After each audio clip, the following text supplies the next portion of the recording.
Vamos então para a nossa aula sobre criança interior. Aqui é uma aula feita para o YouTube e para o desafio de 15 dias de viver com propósito. Então, a gente não vai abordar tudo da criança interior. Para isso, o Lirismo, a gente está desenvolvendo um treinamento, um curso só para você olhar para essa criança interior.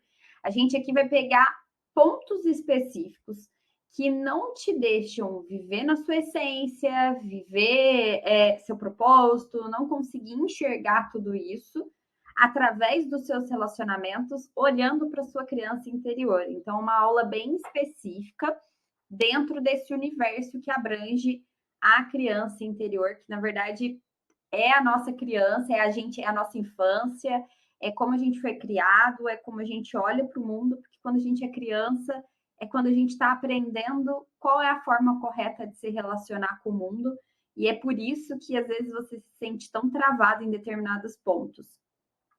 Os benefícios dessa aula e os benefícios de se olhar para a criança interior são diversos, são inúmeros. Aqui eu listei alguns para vocês, mas acho que o principal ponto é resolver os conflitos que você acredita que não tem solução. Então, lembrando que eu coloco o relacionamento aqui dentro do lirismo em 3 esferas: o relacionamento seu com você mesmo, o seu relacionamento com os outros e os seus relacionamentos com as coisas, tá? Então, coisas entra materiais mesmo, livro, casa, cômodos, mas entra também a sua profissão, a sua carreira, o seu ambiente de trabalho, tudo isso entra na categoria coisas. Então, se você tem algum conflito dentro de alguma dessas 3 esferas, você tem benefícios quando você olha para a sua criança interior. E essa aula específica eu trouxe coisas de algumas literaturas, então aqui eu coloquei algumas, são 8 literaturas que eu acho que são essenciais. Existem diversas outras incríveis, maravilhosas, que complementam, mas basicamente nessa aula que você está assistindo agora, a gente vai trazer alguns tópicos e pincelar algumas coisas desses 8 livros. Então, o primeiro livro da Shefali é incrível, Pais e Mães Conscientes. Quem fez o prefácio do livro é o Dalai Lama. Então, você já tem uma noção assim de luminosidade que esse livro vai te trazer. Ele traz de um jeito bem gostoso, assim, formas que foram faladas com a gente que na verdade implicam em uma consequência muito grande, muito devastadora na nossa vida adulta e a gente nem percebe. O Corpo Guarda-Marcas para mim, são dois grandes especialistas em trauma e estresse no mundo. Um é o Basil, que é o autor desse livro, Corpo Guarda-Marcas, e o outro é o Gabor Maté, que é do livro Quando o Corpo Diz Não. Para mim, os dois se juntar os dois, assim, você tem uma pessoa unânime em estresse e trauma, e os dois, eles têm uma linha muito próxima. Aqui no corpo, quando o corpo guarda-marcas, ele traz muito essa questão de trauma. Então, ele pega desde soldados de guerras até acidente de carro, até como você foi criado e tudo mais. E a base de tudo, de grandes traumas da vida adulta, estão em como você racionaliza e digere os pequenos traumas da infância. Acolhendo a sua criança interior, ele tem uma visão muito clara dessa separação de como que quando a gente é adulto, a gente está sempre com essa sombra da nossa criança interior atrás da gente. Ela chama de criança sol e criança sombra, se não me engano. Mas são as crianças que a gente carrega, então é a parte boa da nossa infância, a parte ruim da nossa infância, e isso dita como que a gente se relaciona na vida adulta com as 3 esferas que eu disse. O Gabor Maté, quando o corpo diz não, nem sempre você precisa entender qual que é o trauma que a sua criança interior ele tá carregando. Às vezes você não vai saber, às vezes é lá alguma coisa da sua primeira infância, você era muito bebê, você não vai saber, mas o teu corpo guarda marcas, né? Como o Bessel van der fala. E é bem isso, né? O seu corpo ele fala não por você. Então você sente aquele nó na garganta, você sente aquele incômodo gigantesco quando você está pronto para poder fazer algo na sua vida, tomar uma decisão que não é para fazer isso. E o seu corpo, com as marcas dos traumas e dos momentos de estresse, ele vai falar para você que não é o melhor momento, por mais o melhor momento, que você não está pronto, ou que aquilo ainda precisa ser trabalhado e olhado. Então, ele traz com evidências científicas de um jeito muito legal. Aqui no Brasil, esse livro, Quando o Corpo Diz Não, a gente não tem aqui no Brasil. Essa edição, inclusive, que é a minha edição que eu li, é de português de Portugal. Então, aqui a gente não tem esse livro para comprar. Se você quiser comprar, ler e se aprofundar, você vai ter que fazer uma compra internacional para esse. Eu aproveitei a minha mãe, que estava viajando para Portugal, e pedi para ela trazer. Mas aqui no Brasil a gente não encontra, a não ser que você faça uma compra online na Amazon e aí você paga uma taxazinha a mais de frete. Mas super vale a pena, Gabor Maté é um ícone assim, incrível. E são ícones vivos ainda, que você ainda consegue acompanhar em rede social, se você tiver um inglês ok, super vale a pena. Alguns outros, algumas outras literaturas que eu trouxe aqui, então, Bowlby, eu trouxe, ali eu coloquei um livro dele do apego, mas na verdade são três, né? Perda, apego e separação. Toda a teoria do apego seguro vem ali do Bowlby. O Drama da Criança Bem Dotada, da Alice Miller, é uma leitura, é um livro fininho, assim, gente, é uma leitura tão maravilhosa, tão enriquecedora. Só de falar eu fico arrepiada. A sobrevivência emocional, ela pega muito, aqui no sobrevivência emocional, ela pega um pouco mais da criança que sofre algum tipo de abuso, violência, e esse, quando você fala abuso, violência, você pensa nas piores coisas, mas um castigo, uma palmada já entra dentro de abuso e violência. A teoria do vínculo, ele pega um pouco mais da psicanálise. Na verdade, o Henrique Pignon, ele já era falecido quando esse livro foi lançado. Na verdade, essa aqui é uma transcrição, esse livro que também é fininho, é uma transcrição de um dos alunos dele, das anotações dos alunos dele, das aulas que ele dava na Argentina. Então, é uma transcrição fiel do Henrique Pignon, por isso que ele entra como autor, mas na verdade quem lançou esse livro foi um dos alunos dele. E aí vamos lá, como que a gente funciona, né? Por que olhar para a criança interior, olhar para o nosso passado é tão essencial e tão importante? Então, dentro da educação positiva, quando a gente vai olhar hoje em dia para a parentalidade, como que os pais devem criar os seus filhos para que eles sejam emocionalmente saudáveis, para que eles cresçam, né, emocionalmente saudáveis, a gente tem 4 elementos, 4 pontos, e um desses pontos é a fisiologia, o desenvolvimento cognitivo, neurológico dessa criança. E aí, para isso, a gente precisa entender um pouquinho de cérebro. E aí eu vou trazer, não é a leitura mais fiel para se descrever um cérebro, mas é a mais fácil de digerir e de compreender e de explicar como que o nosso cérebro funciona. Então, existe a teoria do cérebro trino, do Peter. Ele desenvolveu essa teoria nos anos 70, ele validou nos anos 90 com o avanço tecnológico de ressonância magnética, fazendo uma leitura de cérebro enquanto ele ainda era vivo. Então, ele validou essa teoria ali. Como eu disse, não é a mais atual para a gente desmembrar um cérebro, para a gente explicar o funcionamento do cérebro, mas dentro desse contexto faz todo sentido a gente usar a teoria do cérebro trino. E aí eu vou começar de baixo para cima do cérebro basal, né, do reptiliano. Esse é um cérebro que com 6 semanas de gestação ele está formado. Ele é um cérebro que ele é o mais essencial do ser humano. Então, ele que é responsável por respiração, fome, regulação física, biológica. Então, sem ele, nada existe. ele é o principal, ele é o mais potente, ele que dá a vida para a gente, basicamente. Esse cérebro reptiliano, ele foi dado esse nome de reptiliano pelos primórdios, então, lá nos nossos antepassados, antes do ser humano ser o Homo sapiens, ele já tinha o cérebro reptiliano. Com a nossa evolução, a gente foi adquirindo e desenvolvendo os demais cérebros. E ele também é o primeiro a ser desenvolvido como feto. Então, com 6 semanas de gestação, ele está pronto, enquanto os outros ainda não. Eles vão demorar para serem desenvolvidos ainda. O segundo cérebro, que é o sistema límbico, ele é o cérebro mamífero. Ele tem esse nome cérebro mamífero, porque todos os mamíferos têm. Então, você pegar ali o cachorrinho seu em casa, ele tem esse sistema emocional desenvolvido, tanto quanto a gente.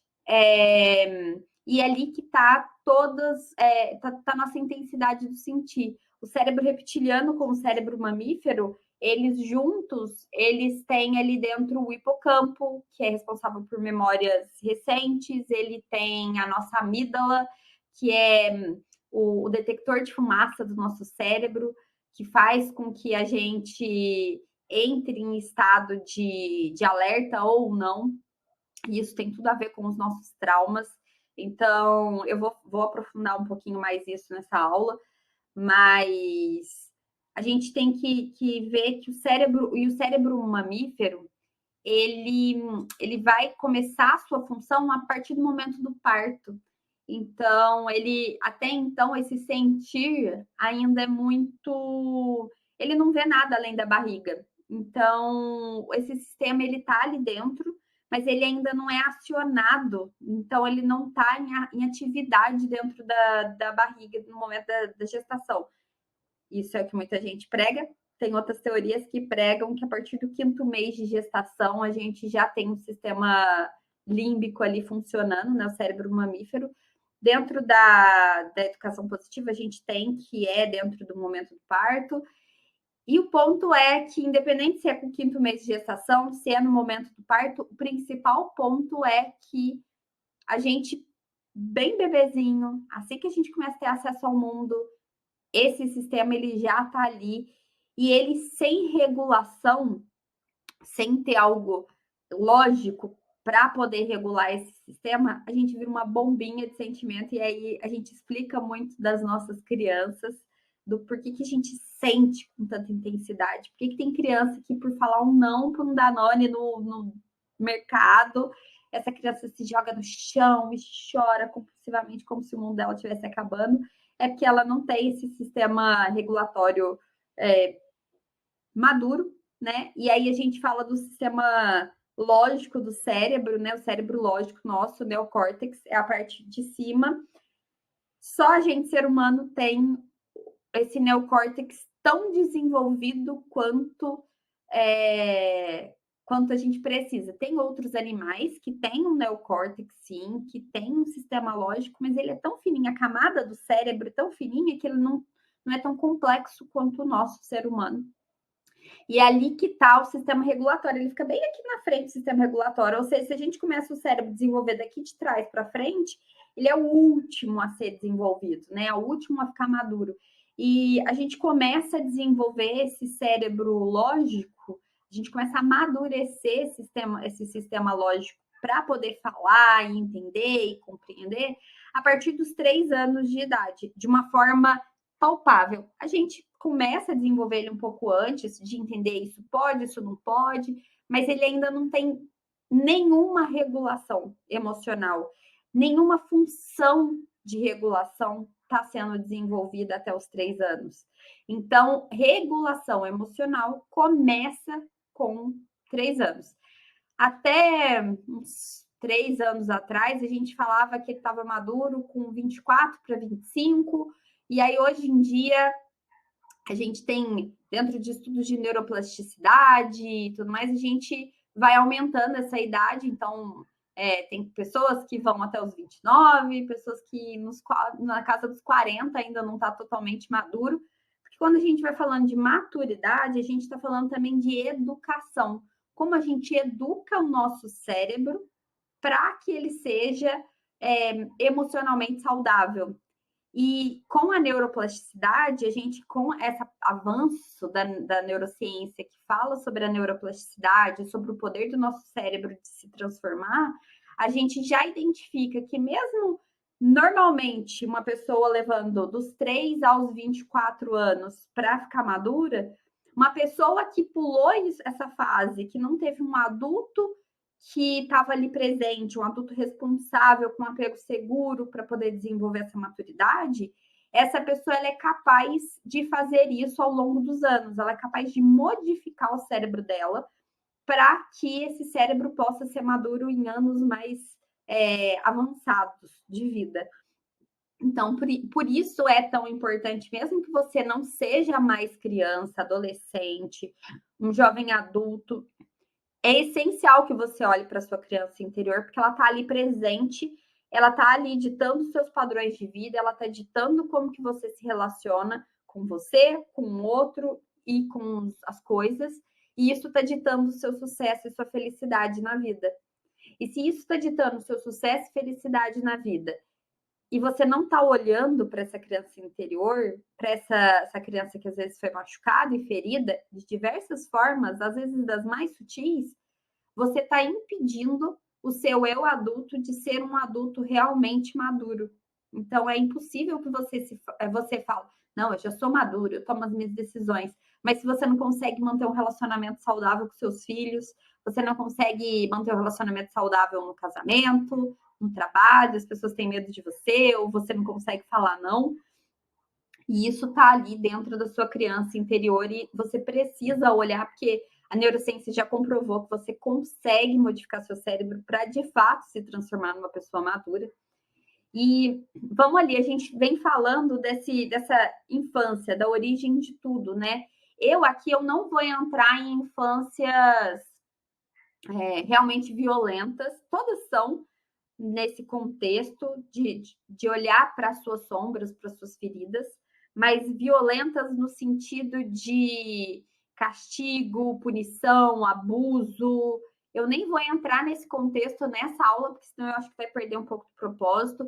Se você passou por uma infância dessa, se você tem um filho e percebe que seu parceiro ou parceira lida com seus filhos desse jeito, se você é professor ou lida com crianças do seu trabalho, médico, pediatra, psicólogo, se você tem acesso a crianças de alguma forma e você não quer fazer violências com elas, porque às vezes você está replicando algo que foi feito com você e hoje em dia o seu eu adulto aprendeu a guardar tudo isso dentro de você, a desconectar emocionalmente para falar que está tudo bem, graças a isso você virou o adulto que você virou, é mentira. Não faça isso com você, não faça isso com as crianças que você tem acesso. E aí vamos olhar para a origem, né? Eu vou olhar para algumas origens. Então, uma delas é quando a criança não tem o que ela precisa, ela não tem as necessidades dela atendida. Então, quando a gente tem uma criança que chora, chora, chora, chora, chora, e aí você vira e fala assim: você não pode chorar, para de chorar, tá tudo bem chorar. Tá tudo bem chorar, não, né? Tipo, tá tudo bem, tá tudo certo, não precisa chorar. Não precisa bater, xingar, e você só poda, você não assume o sentimento e a necessidade que está por trás daquele comportamento. Todo comportamento é uma comunicação. Todo comportamento é comunicação. Então, se você teve acesso a uma criança, está tendo acesso a uma criança, ou você foi uma criança que chorava, que se debatia, que gritava, que mordia, e você era podado e punido para isso, você vira uma criança obediente e um adolescente rebelde. Porque na infância você tem receio e medo de impor as suas necessidades, porque você sabe que aquilo não vai ser atendido. Então você começa a aceitar e abaixar a cabeça para esses adultos cuidadores, para os seus pais, para os seus avós, para os seus tios, para as pessoas que cuidam de você. E você começa a não demonstrar mais as suas necessidades. Na adolescência, você se rebela, você se revolta porque você entende que você não tem as suas necessidades atendidas. Então, quando um adulto vem impor e falar algo para você, é aquele sentimento de quem é você para falar o que eu preciso, o que eu não preciso fazer. Porque quando eu falava o que eu precisava, o que eu não precisava, você nunca me ouviu, por que agora eu vou te ouvir? Então, todo comportamento é uma comunicação, e é uma comunicação totalmente inconsciente. Eu falei do cérebro trino, e ele funciona com milésimos e milésimos e milésimos de segundo, um depois do outro, mas o cérebro reptiliano, o cérebro basal, ele aciona primeiro do que o cérebro mamífero, o cérebro mamífero aciona primeiro do que o neocórtex. Então, hoje em dia, a gente tem que o seu sentimento, ele manda dentro do seu racional. O seu racional ele só justifica aquilo. Por exemplo, quando você vai fazer uma compra impulsiva, seu cérebro justifica do porquê que você precisa daquilo. Na verdade, você não precisa, né? O seu cérebro ele justifica algo que o seu sistema emocional já decidiu que queria, né? O pessoal do marketing sabe disso há muito tempo e usa isso para poder te vender mais. E isso é feito na sua infância o tempo todo, né? Quando o papai e a mamãe chegam e falam assim: olha, se você não chorar, a mamãe vai te dar um chocolate depois, né? O que isso está dizendo? Que mensagem que não tem por trás? Nossa, eu sou premiado quando eu sou bonzinho. Eu sou premiado quando eu não coloco a minha opinião em voga.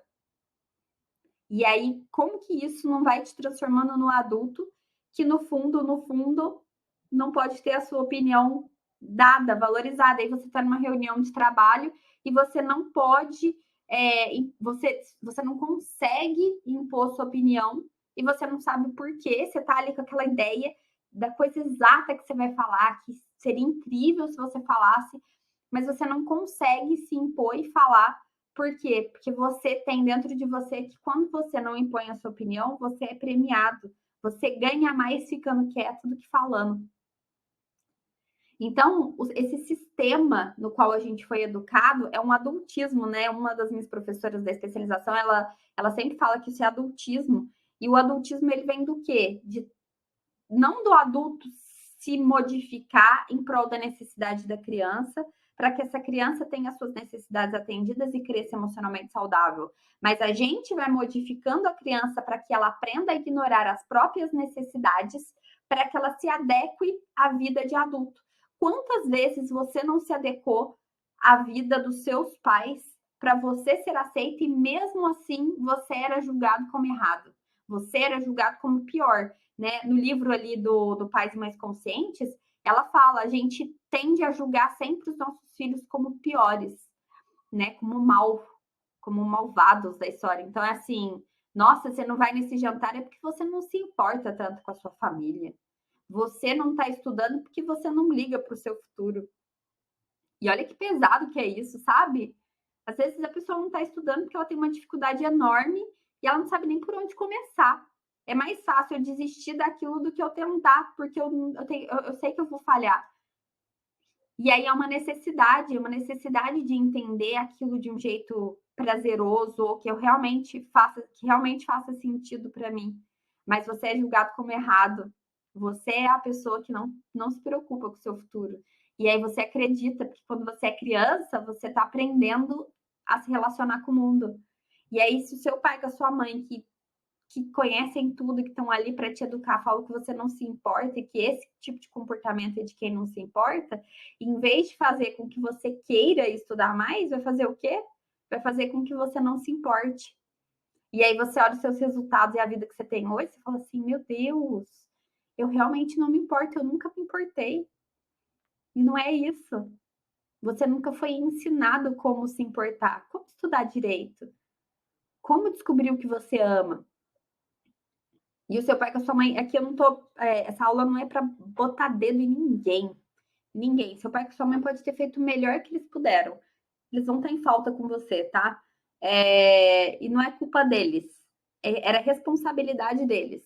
Mas não é culpa. E agora que você é o adulto, você precisa tomar essa responsabilidade para você e fazer a neuroplasticidade para poder educar o seu cérebro da forma correta. A sua voz é importante, o seu poder existe, você tem que usar.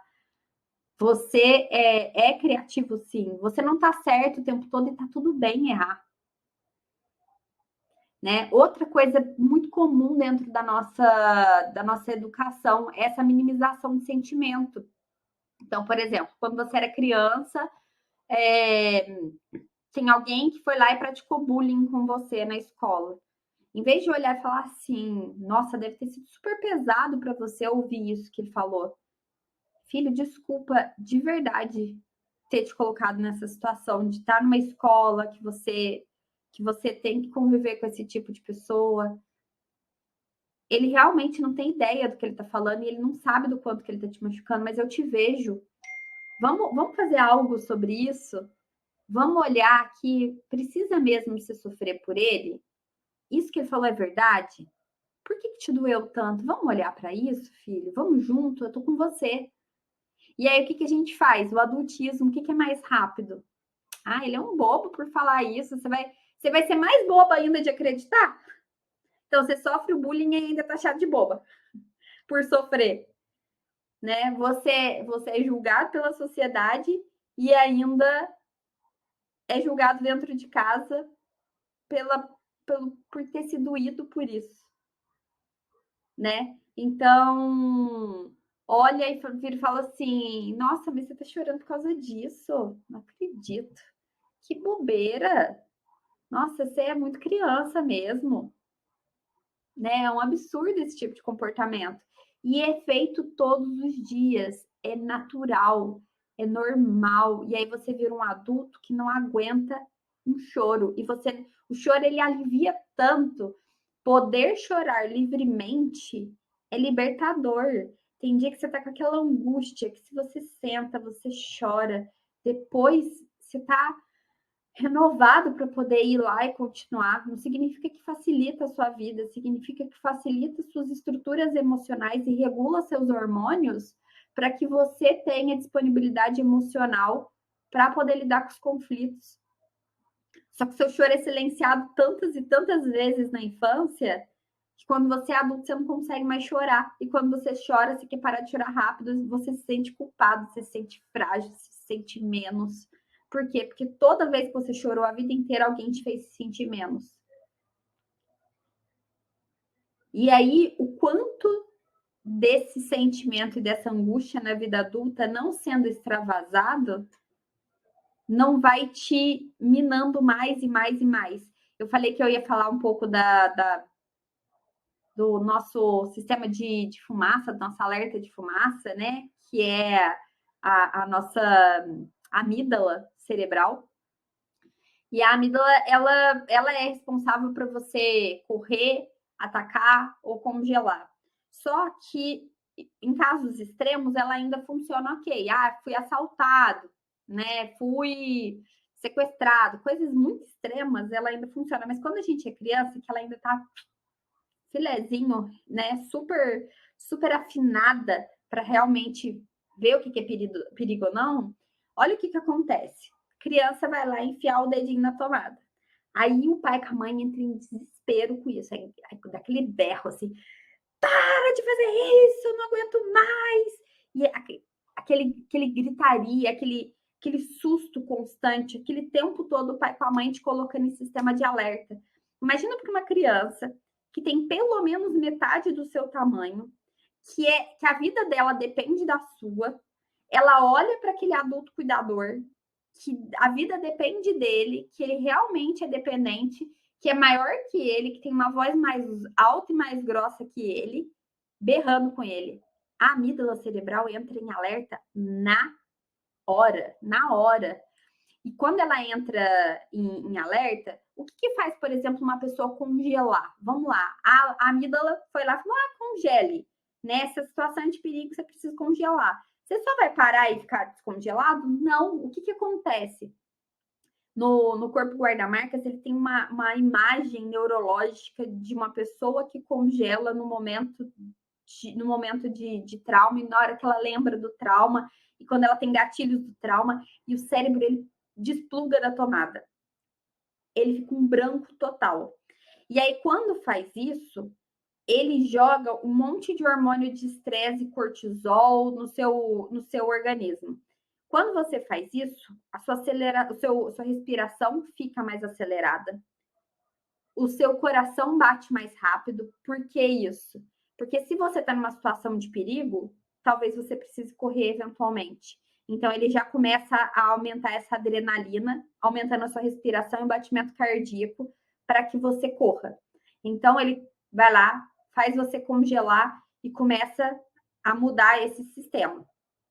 O que mais que ele faz? Ele faz o seu sistema digestivo, o seu intestino, funcionar muito lentamente. Ele desacelera muito o processo do seu intestino. Por que isso? Porque ninguém quer uma dor de barriga, ninguém quer uma vontade no banheiro na hora que você está fugindo do perigo, do predador. Então, o que acontece no seu cérebro quando você é constantemente na sua infância sendo colocado em situações que o seu cérebro entende que são situações de perigo?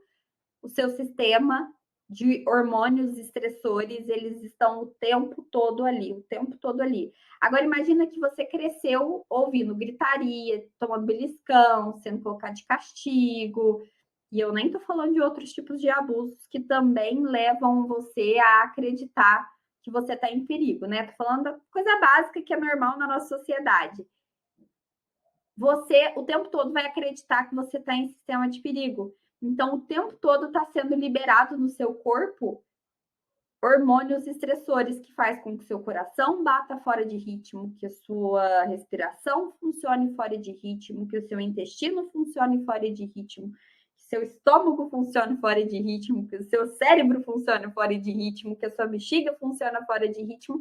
E aí você vira um adulto e fica doente e não sabe por quê. Você tem gastrite, você tem sinusite, você tem cólicas, você tem intestino preso demais, solto demais, você tem diversos problemas de saúde. E aí você falou assim: é genético. É genético. Não é genético. É porque seu pai e sua mãe te criaram do jeito que os pais deles criaram eles. E aí seu pai com a sua mãe tem esse problema por causa do jeito que eles foram criados. Já foi comprovado cientificamente que apenas de 1 a 5% dos problemas, todos os problemas que a sua genética carrega, só 1 a 5% realmente é genético. O resto tudo é hormonal. O resto tudo é de criação. O resto tudo está aqui. Aqui que organiza o resto. E a nossa sociedade faz com que a gente fique doente o tempo todo. E faz com que a gente se cobre o tempo todo. E faz com que a gente tenha que ter alta performance o tempo todo. A gente tem que ser bom o tempo todo. A gente tem que agradecer para tudo. A gente tem que trabalhar muito. A gente tem que estar em forma. A gente tem que ter um padrão social pré-determinado. É difícil segurar tudo isso. É difícil manter a onda. E aí, o que mais que a nossa infância carrega, né? Que faz com que a gente seja esse adulto que carrega tanta sombra da nossa infância. Seu pai com a sua mãe inverter papéis com você. Eles tinham um papel de cuidar de você, não você deles. Só que quando a gente tem um monte de adulto disfuncional, as crianças que na sua essência entendem quais são as necessidades básicas, elas olham para esse adulto e começam a cuidar. E aí a criança começa a ter crença de que a felicidade dos pais depende dela, que ela não pode falar não, senão o pai com a mãe vai ficar triste, que a vontade delas é menos importante do que a vontade do pai com a mãe. Eu lembro que quando eu estava crescendo, os meus pais, eventualmente, na minha adolescência, acabaram se divorciando. Na minha visão, eles deveriam ter feito isso antes. Exatamente por conta disso que eu vou contar para vocês. Eu lembro que quando eu era criança, eles brigavam muito. E olha para você ver, nem é comigo. Mas se os meus adultos cuidadores precisam me passar segurança para eu saber que eu estou num ambiente saudável e que está tudo bem eu poder crescer saudável, mas se os meus adultos cuidadores estão o tempo todo brigando, esse ambiente não é mais seguro para mim. Eu vou estar o tempo todo em alerta.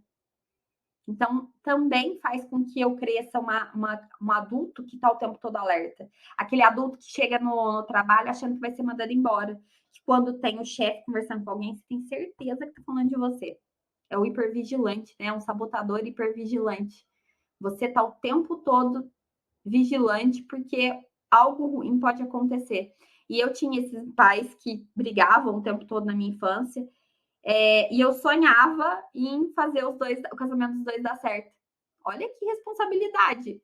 Agora que eu sou adulta, que eu sei qual que é o peso de manter uma relação com o outro saudável, que é difícil pra caramba. Olha uma criança achar que ela tem a responsabilidade de fazer o relacionamento do pai com a mãe dar certo.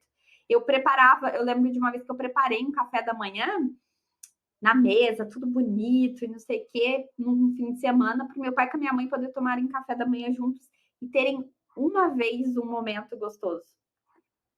Acabou que meu pai pegou um pão e saiu para comer em outro lugar, e a minha mãe olhou, falou que estava bonita a mesa, nem lembro se ela chegou a sentar, mas ela tomou café também em outro momento, separado. Enfim, os dois não tomaram café da manhã juntos, ninguém tomou. Na minha família, a gente não tinha esse costume de fazer refeições juntas. E imagina o peso para uma criança. Quantas crianças não crescem em lares disfuncionais? Disfuncionais com coisa besta, tipo essa. O pai com a mãe que vive brigando porque não devia estar mais casado. Ou devia procurar uma terapia de casal. E a criança, ela é egocêntrica. A criança, ela acha que tudo é por causa dela, que tudo é com ela. E aí ela vai achar que a responsabilidade dela, sim, fazer o pai com a mãe feliz. Quando você vê a sua mãe lá chorando e a sua mãe fala assim, ai, não foi nada não, e não te dá uma satisfação, né? Quantas vezes essa criança não vai assumir para si o papel de ser cuidadora? Isso é enredo de tanta novela, tanto filme, sabe? O pai morre, o filho, a mãe se agarra ao filho, a ponto do filho crescer e falar assim, ai, a minha mãe precisa de mim, eu não posso casar, eu não posso isso, eu não posso aquilo. É enredo de tanta novela, tanto filme. E por que não devia ser você o adulto que cuida da criança? Não devia ter sido seus pais que cuidavam de você? Essa inversão de papéis é danosa para a nossa saúde emocional. E se você é o adulto que cresceu com essa inversão, tá na sua mão começar a fazer esses cortes. Esses cortes emocionais não significa que você não ama seu pai com a sua mãe. Significa que você é o filho e você tem que começar a se colocar nesse papel de filho e parar de ser pai e mãe do seu pai com a sua mãe, do seu chefe, do seu colega de trabalho. Isso tudo é criança sombra ali, ó, atrás de você.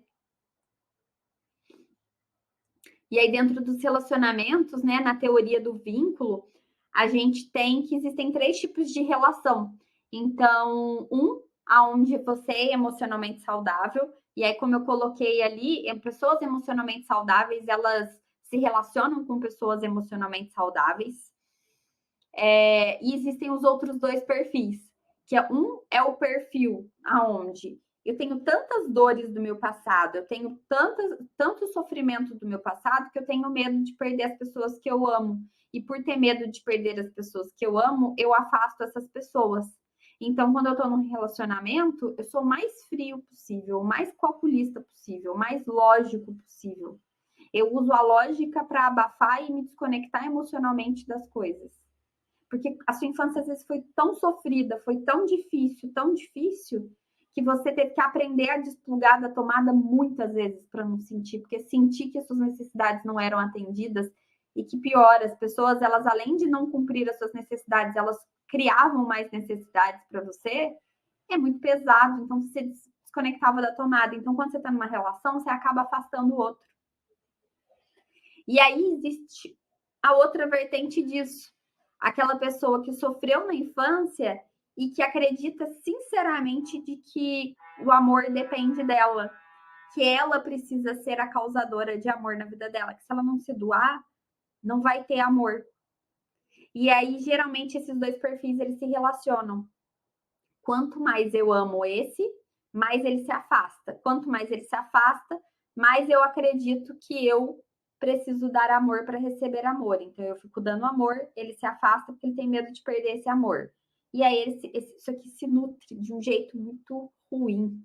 É um relacionamento tóxico total. Total. E se você perceber que você está numa relação assim, ou no qual você afasta, ou no qual você fica sendo a única pessoa que se doa, você pode começar a trabalhar para você virar emocionalmente saudável, neuroplasticidade. Tem uma jornada aí para você, muito legal para você percorrer. Se você começa a ser emocionalmente saudável, de duas uma. Ou essa pessoa tá tão perene na dor dela, tá tão incrustado nela que ela não vai querer mudar e essa relação não vai durar e você vai se distanciar e vai se desconectar dessa relação e vai buscar uma relação melhor para você. Você vai ter a força necessária para fazer isso. Ou essa outra pessoa aqui vai ver a jornada e vai falar: caraca, que legal que essa pessoa está fazendo. Eu vou fazer também. E você vai acabar trazendo essa pessoa para a jornada junto com você. E aí vocês ficam emocionalmente saudáveis. Não existe relação de uma pessoa emocionalmente saudável com uma que não é. Porque pessoa que é emocionalmente saudável não se sujeita a ficar num ambiente estressor por muito tempo, sem perspectiva de se fazer bem. E aí a gente precisa sempre ter um objetivo, a gente precisa ter um porquê que eu quero mudar.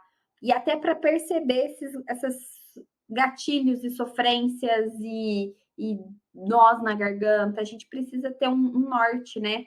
Para a gente poder ter essa clareza. Então, tem uma frase, tem duas frases que eu acho que elas se encaixam bem, assim, que uma é do Jung, que fala que toda relação é um espelho e que a gente se vê nesse espelho, vê o nosso inconsciente dentro desse espelho. E tem essa frase que é do Deepak Chopra, que fala que através do espelho do relacionamento, você, na verdade, ele coloca que você descobre o seu eu não local. Eu coloco que você descobre a sua criança interior.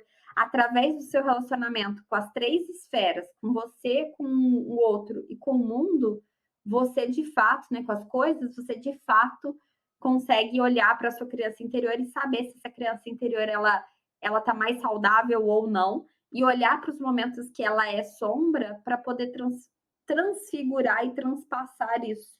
Superar as coisas que aconteceram com você através de uma jornada, através de conhecimento e de fato melhorar essas relações, né? Então, são gatilhos, pequenos gatilhos que vão aparecendo nessas relações que vão fazer com que você esteja pronto para poder mudar. Então, é o gatilho de uma DR que você teve, sei lá, seu marido falou para você do porquê que você não lavou a louça hoje. E aí você, na hora, entrou no momento defensivo, ele às vezes nem pergunta por nada, às vezes ele tá só acostumado que você lava a louça todo dia e aquele dia você não lavou, ele perguntou, tipo, para saber se tá tudo ok.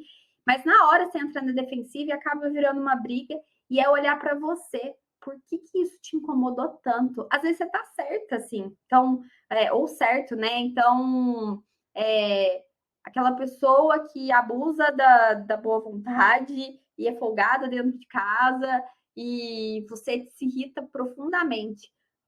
A irritação não é porque o outro é folgado, sempre tem a ver com a gente. Tem gente que lida com gente folgada muito bem. Por que em você isso incomoda tanto? Tem alguma coisa a ver com a sua criança interior. E se tá te incomodando, né? É quando o corpo diz não. O que esse corpo tá falando e como que você supera isso? E é uma jornada, é olhar, entender, tipo, como que era com você quando você era criança e você tendia a ser folgado? Porque ninguém te ensinou, por exemplo, a guardar o seu sapato no lugar de guardar sapato. Como que as pessoas lidavam com você quando você era assim? Quando você falava um pouco mais alto, como que as pessoas lidavam com você? A gente não dá para o outro aquilo que não tem. Se você se relaciona de um jeito que está sendo sofrido com você, relacionamento amoroso, familiar, social, profissional, se você está fazendo algo que está sendo danoso para você, é porque tem gatilho de criança sombra aí dentro de você. A sua criança vai estar sempre pro resto da vida com você, porque é ali no começo dessa infância, quando você está deixando esse cérebro maduro, que você foi colocando ali, colando com um super bonder, né, gravando no seu disco rígido, qual que é o padrão para você se relacionar. Se não está saudável, se não está legal, se você está sofrendo em algum momento, você tem que entender qual é esse gatilho para poder transformar e transmutar e modificar esse gatilho. Bom, é isso essa aula. Qualquer dúvida, fico à disposição. Vocês podem colocar aqui embaixo as dúvidas. E a gente vai ter um curso só sobre criança interior, como curar e transmutar de fato essa criança interior da luz para a sombra. Então, da luz para a sombra, não, ao contrário, da sombra para a luz. A gente vai transmutar essa criança da sombra para a luz, para que você, de fato, consiga ser um adulto emocionalmente saudável com cérebro maduro.